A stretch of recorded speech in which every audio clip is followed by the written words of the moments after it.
फर्ज करें आज से 12 साल पहले शहर के बाहर एक प्लॉट बिक रहा था। लोग हंस रहे थे कि वहां तो जंगल है, वहां कौन घर बनाएगा। लेकिन एक शख्स, उसने रिसर्च की, उसने देखा कि वहां तो रोड बनेगी, वहां तो स्कूल बनेगा, वहां तो मार्केट डेवलप होगी। उसने वो प्लॉट खरीद लिया और फिर उसने रोज रोज उस प्लॉट की कीमत को चेक नहीं किया, बल्कि उसको लॉन्ग टर्म होल्ड किया और इंतजार किया।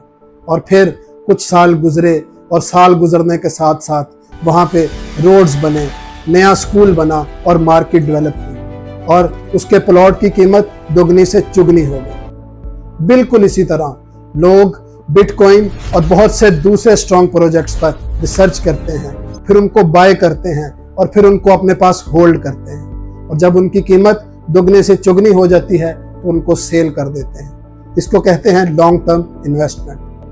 लेकिन एक बात याद रखिएगा, जिस तरह हर प्लॉट की कीमत नहीं बढ़ती, उसी तरह हर कॉइन की कीमत भी नहीं बढ़ती। और बगैर रिसर्च के किसी भी कॉइन में इन्वेस्टमेंट करना बिल्कुल हवा में तीर चलाने के मुतरादिफ है। और इन्वेस्टमेंट और ट्रेडिंग में फ़र्क है लॉन्ग टर्म होल्डिंग का। इन्वेस्टमेंट में हम किसी भी चीज़ को बाय करते हैं तो उसको लॉन्ग टर्म होल्ड करते हैं और उस वक्त तक इंतज़ार करते हैं जब तक उसकी कीमत दुगनी से चुगनी नहीं हो जाती। और ट्रेडिंग में हम जैसे ही हमारा मतलूबा मुनाफा हमें मिलता है तो अपनी चीज़ को सेल कर देते हैं।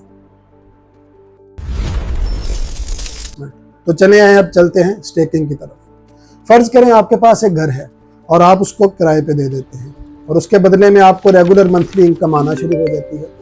क्रिप्टो में स्टेकिंग भी इसी से मिलता जुलता एक कंसेप्ट है।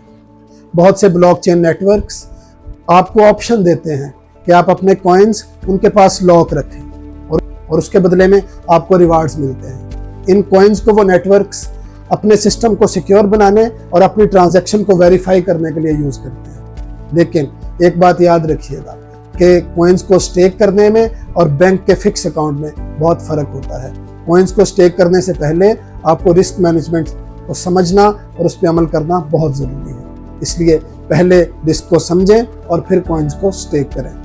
चलते हैं क्रिप्टो से अर्निंग के एक और तरीके की तरफ।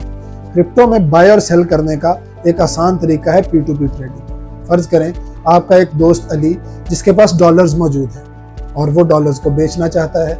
दूसरी तरफ आप हैं जिन्होंने क्रिप्टो में नया अकाउंट खोला है और ट्रेडिंग के लिए उनको डॉलर्स की ज़रूरत है। तो आप क्या करेंगे?